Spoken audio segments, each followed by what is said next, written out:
Tesla's FSD, it's a wonderful feature, but it can be a very costly feature. That's what we're going to be talking about today. And if you guys like this video, please don't forget to leave a thumbs up, leave your comments. And if you feel inclined, I'm trying to grow this channel, so please don't forget to subscribe, push that notification bell. All right, I'll be right back and we'll get right into the video.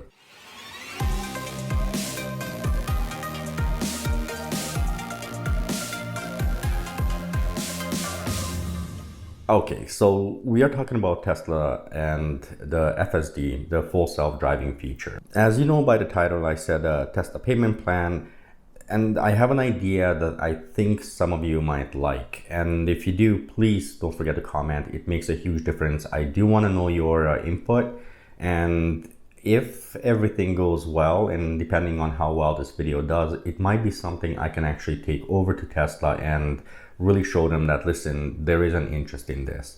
So what am I talking about?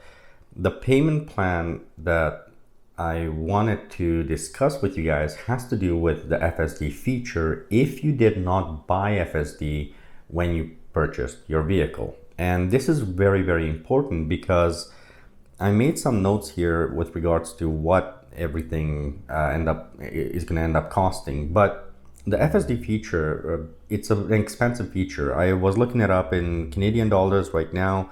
I think it's around $9,200 feature to add to your cost. So to put that in perspective, a basic Model 3 loan is requiring a $7,500 down, I believe it is.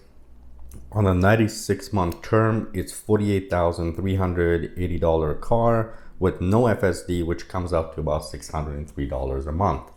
With your on the same 96-month term, if you add in FSD, it's going to cost you $57,580, and that comes to $718 per month, about $115 difference. Now, the problem here is that a lot of people have real big issues with buying the vehicle right off the bat with FSD. Now, I can understand why. FSD, especially right now, it's not really a full self-driving feature, but rather it gives you certain things such as summon, auto park, and so forth and so on. And obviously there is definitely an advantage to having FSD, but does that price really make sense when you're thinking about it? It's $9,200. So again, this is Canadian. So now a lot of people, a few of my friends and a few other people ran into a very interesting scenario, and that's what we're going to be discussing throughout the video too. But the biggest issue that I've seen so far that I'm getting from a lot of people has to do with no cash or debit is accepted at Tesla. So if you go down to a local service center, you think that you could just give them the $9,000 and add the feature to your car. Well, you can't do it through cash or debit. You are exclusively required to do it through credit card. And this is where the first problem comes up, because not a lot of people actually have a $10,000 credit card, a limit of $10,000. Majority of the people have $2,500 to $5,000. So people have asked me, okay, what can I do? What are some of the workarounds with regards to this? And I'll give you two options right now. Option number one, talk to your bank and see if you can put that money onto your card and give you like a 24-hour leeway so you can go and pay for this through debit.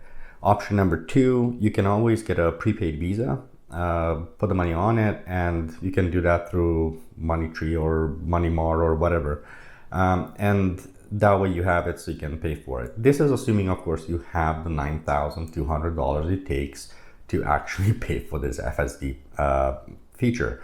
The other problem with this is as new features come out, the price keeps going up. The last one, it jumped up by $1,000. I believe that it was in December of 2019.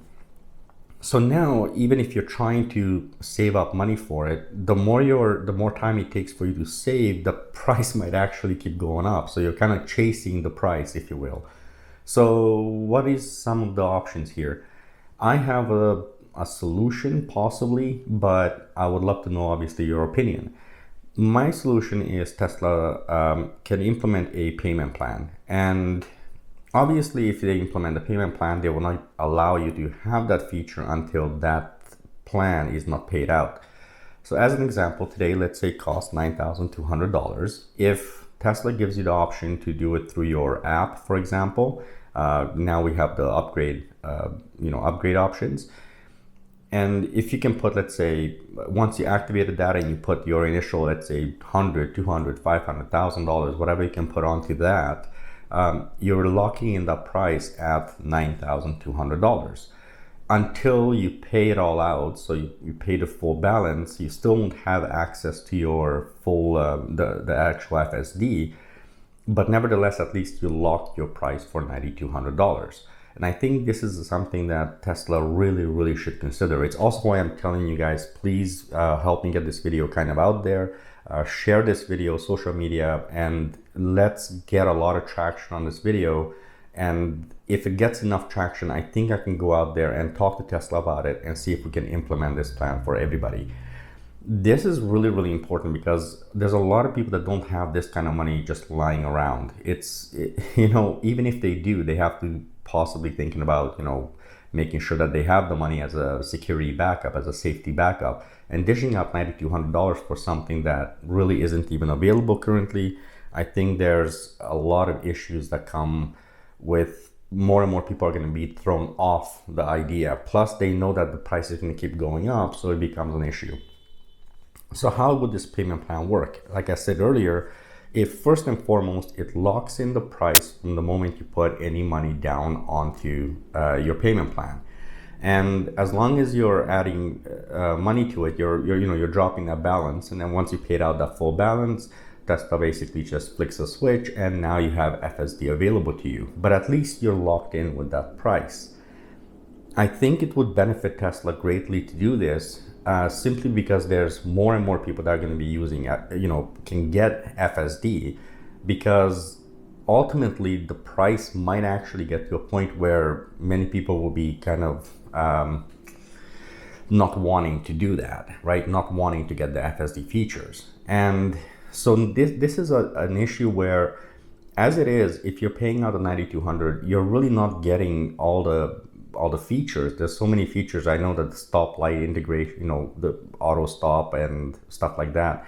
There's still lots of things that are not available that even if I was to buy it as an example today, I'm not getting a lot of features. And so I'd be basically buying it for the future, which if you ask some of the first generation Tesla owners, they really didn't get much out of it.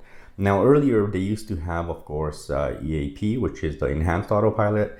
I bought that for my car, and it's great because, well, I get to play with summons, I get to play with navigate on autopilot, and I get to have auto park, which is essentially what everybody has right now. But if I want to upgrade to the FSD for the features that don't exist currently, I'd be required to pay about $6,000 still on top of that price. So I'm only saving about $3,200 by having the EAP when it was available. Now, if I want to upgrade to the FSD, like I said, I have to pay out $6,000. It would be much more convenient, obviously, if I would just kind of slowly start putting money on it, $500 at a time, or $1,000 at a time, or $100 at a time. But at least I'm locking myself into a $9,200 price, which would make more sense over time. As I said, from December 2019, when the price went up, it went up by $1,000, which also affected me. Now I have to pay out $6,000 instead of $5,000 for features that I still don't get anything more than I did before. It's $1,000 difference. So I think this is something that could really benefit a lot of people, and it would give them time to kind of pay for that feature over an extended period of time without having to always worry about when is that price gonna go up again. If currently it's costing $9,200 to get FSD, I'm guessing that by the summer of 2020, that price might actually go up by another $1,000. By the end of 2020, it might go up twice, which means it might go up to, let's say, $11,000 by the time 2020 is over. And this is making it very, very difficult for a lot of people to kind of make sense of it. Now, obviously, as I stated in the beginning of the video, if you're buying your FSD feature when you're buying the car, then you don't have to worry about it. You just financed everything into one payment. If you're financing it, or you paid out cash if you're buying it cash. But in the real world, that $115 example I gave you guys earlier could be really useful for a lot of people. And so ultimately what ends up happening is the FSD, by becoming so expensive, it becomes less intriguing for people to buy this product, to buy this particular feature. Hence, it kind of doesn't help Tesla at the end of the day, because as you all may know, us showing off the cars and getting, people's butts in the seats and showing them all the features, showing them everything, that's what really sells these cars as well. It has a lot to do with, us as the owners are actually initially we are the ones selling the cars. Let's be realistic, right? YouTubers and everyone else who's not a YouTuber, but getting those butts in the seats. So I would love for Tesla to really take something like this and make it a simple scenario. So currently you go on your app, you have an upgrade feature, you click on that, it shows you the balance that you would have to pay to get FSD as an example. It should be an option where you're just making a payment, right? You can just make a payment or pay in full.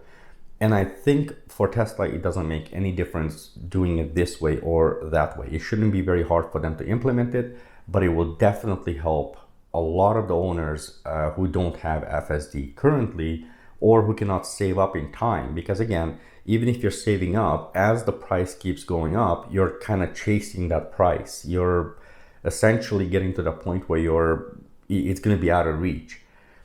I'm expecting big things from Tesla in 2020 with regards to the FSD feature, which also means that, like I said, I think it's going to go up by about $2,000 by the end of 2020. If you cannot buy it today at $9,000, if you cannot buy that option, you're looking at $11,000 by the end of the year. It's no longer that appealing to, put that money into it. As it is, I think it's fair to say that these features are very, very expensive considering for what you're getting out of it. Auto park, I have to admit, I don't use it that often. Mainly I use it whenever it's just somewhat convenient. I do use it for parallel parking just for fun, but if it's a busy street, I will not use it for parallel parking because frankly, I'm faster than the auto park. Now, if you're not really good at parallel parking, obviously you'd want to use this feature. The summon, I did use the summon feature a few times. I like the fact that I could park my car in a really tight spot and not have to worry about it. I had concrete on either side, but I was able to get the car in there. Without the summon feature, considering the stall is made for smaller cars, without the summon feature, I could not get in through the driver's seat. So it's nice to have the fact that I can pull the car out. In the parking lots, summon still is questionable. I've used it a number of times on rainy days. I live in Vancouver. We get a lot of rain here. I have used it a number of times where I call the car over, through the parking, but I'm obviously very cautious in using that. So more often than not, I've used it only when it was really raining, but not a lot of people around. So I kind of got the car to come to me. So there are some uses for this, but in the real world, currently, if you're paying the $9,000, there is really not much that justifies you paying for that $9,000. Now, I know some of you might actually tell me, well, yes, but we do have, by having this FSD, you also have Navigate and Autopilot. Navigate and Autopilot, frankly, is okay. It's good, but I prefer to use Autopilot over Navigate and Autopilot. And that's my personal opinion. I like it, but that's my personal preference. So I think at the end of the day, for a lot of people, all of these options are in the FSD if you're buying a car today. And so a lot of the people who want these options are paying out $9,000, which is only going to go up, but they don't necessarily have a way of affording that money right off the bat. So they will not include it in the initial price, but they may want to buy it 5 or 6 months down the road, or maybe a year down the road. Or the second option could be is for you to have a upgrade option where you can start putting money into it today, and maybe in a year or 2 years you'll pay it out completely. But nevertheless, Tesla is making the money regardless, and the feature is still not getting released until the full balance is not paid out. I think this is a really good compromise between Tesla and the consumer. I would love to know your opinions. I'd love to know what you guys have to say about it. I think it's something that Tesla really should consider, and I think it's something that really could help both Tesla and the consumer.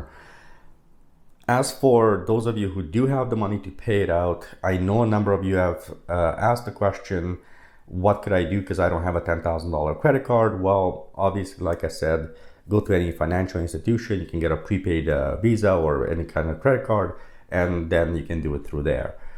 So that's it. That's what I have for you guys today. I'd love to know your opinions. I truly would love to see this video kind of get spread out so everybody can have a input on the video. And once again, if this video takes off and I can see that it is something that I can present to Tesla, I will have the data to really show, to say, listen, there's obviously a demand for this. Is there any possible way that we can implement this? And I'm pretty sure Tesla would find a way to implement this. It is beneficial, once again, to them and their customers. So help me out with that.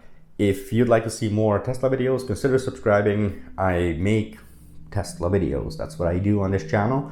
And that's it. Now, before I leave you guys, I would like to plug a little bit of, well, the merch. I do have merch. And well, I just recently designed a new shirt. You guys can go to ourlifemedia.com and you will find it there. It's gonna help out the channel. Obviously this channel, I have other channels, but this particular channel is not yet reached the 1,000 subscriber mark, which means I cannot even monetize it. Hence, I'm not making money off this channel. This could definitely help me out with if you guys like the designs. With all that said, please everybody drive safe. Remember, at the end of the day, you are the driver. The features are just, well, an assistant. All right, that's it. Goodbye. Drive safe, everyone. Bye-bye.